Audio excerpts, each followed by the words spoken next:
What if I told you that without any gunpowder, a bomb can cause even more devastation than a nuclear bomb? You might say that's impossible. However, when it comes to Toji Fushiguro, it's like that bomb without any gunpowder, meaning without curse energy. We've witnessed its explosion against Gojo, where it nearly matched a nuclear bomb. And once again, let's talk about Toji's incredible feats with his reincarnation. In the Shibuya Incident, ARC fans are introduced to a very interesting character named Granny Ogami. Ogami is revealed to have allied with none other than Kenjaku, as she holds quite some grudge against Gojo. At one point in the past, she indulged in quite a lot of criminal activities and made a living out of that. However, when Gojo was born, things changed for her. At one point, she took on a mission to assassinate Satoru. However, just a mere look from the young boy from the Gojo family was enough to shake her to her very core. However, with Gojo Satoru being sealed thanks to the prison realm, it was time for Granny Ogami to make her move once again. Of course, she would aid Kenjaku in whichever way she could, and here, in the Shibuya arc, she stands as an antagonist once again, this time making use of her fearsome scenes technique. Using this technique, she can summon the body or soul information of anyone using their corpse. She can also turn herself or anyone who is willing to participate in a ritual into this person. In Shibuya, she uses this power to bring back Toji by using her grandson as a willing participant. Little did she know that Toji would be way too overpowered and resist all control. But in the end, her grandson is lost forever because Toji's consciousness had taken over it. And seeing this, the old woman was completely shocked. She had merged her grandson with many body souls before, but never had anyone's consciousness taken control. Seeing this, she asks Toji, "How did you do this?" To which Toji responds, "This guy's consciousness was already lost to my body." After that, Toji kills the old lady in just one blow, and then he goes to fight a special cursed spirit in its domain expansion. To give a brief overview, Nyobito, Nanami, and Maki were battling a special cursed spirit named Dagon, and as they fought, their condition worsened because he opened his domain expansion at a certain point. But just when they needed help, Megumi arrives with his own domain expansion. Despite having so many sorcerers, they couldn't make a dent in Dagon. And then Toji makes his entry. Seeing Toji, everyone is shocked. Dagon thinks maybe this hole was created to call his friend, but he doesn't know who he's up against. That's when Toji quickly takes Maki's curse tool from her. And upon seeing this, Maki is quite shocked that this guy not only has a fighting spirit, but also possesses unbelievable strength because Toji sends Maki flying while taking her curse tool. However, Maki's confidence wavers when she realizes that this guy has 0% curse energy. She loses the battle of strength to him, while everyone else was wondering who this was. Naobito sweats because he's the leader of the Zenin clan and knew he is Toji.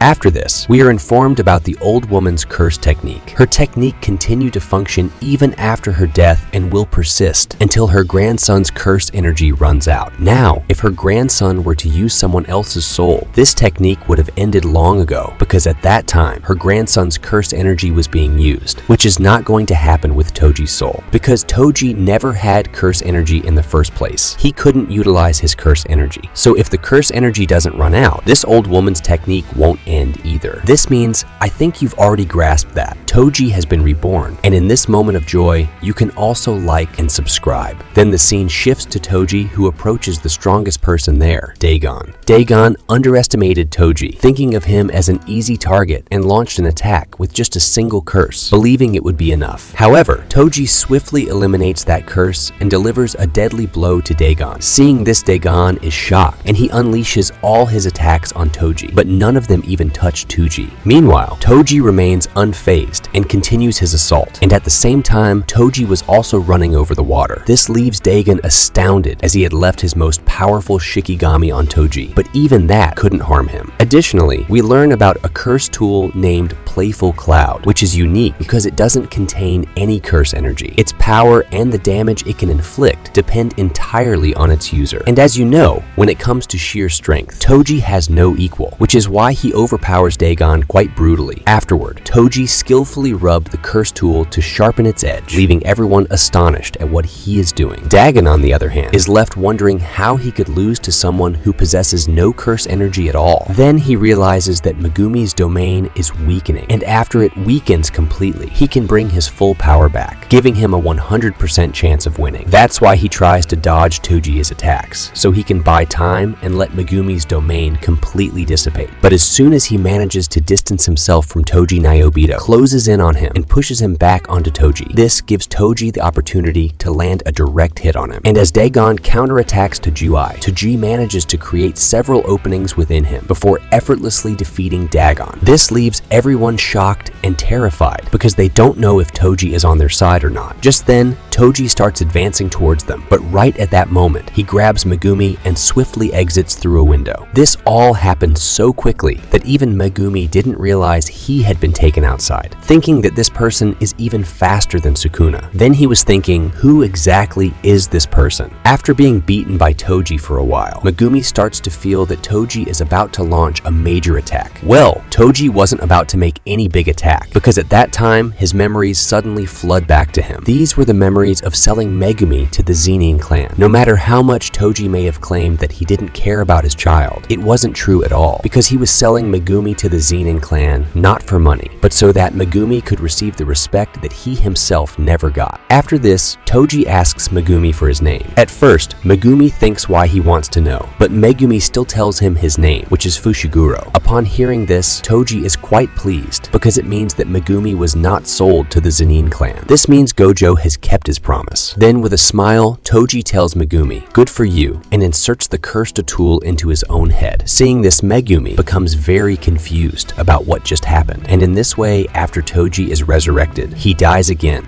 So tell me in the comments section, if Toji were a jujutsu sorcerer with this heavenly restriction body right now, what grade of sorcerer would he be? So, what's your opinion on this? Tell me in the comments section. And thanks for watching this video. If you like this video, please give it a thumbs up and consider subscribing my channel for more awesome videos.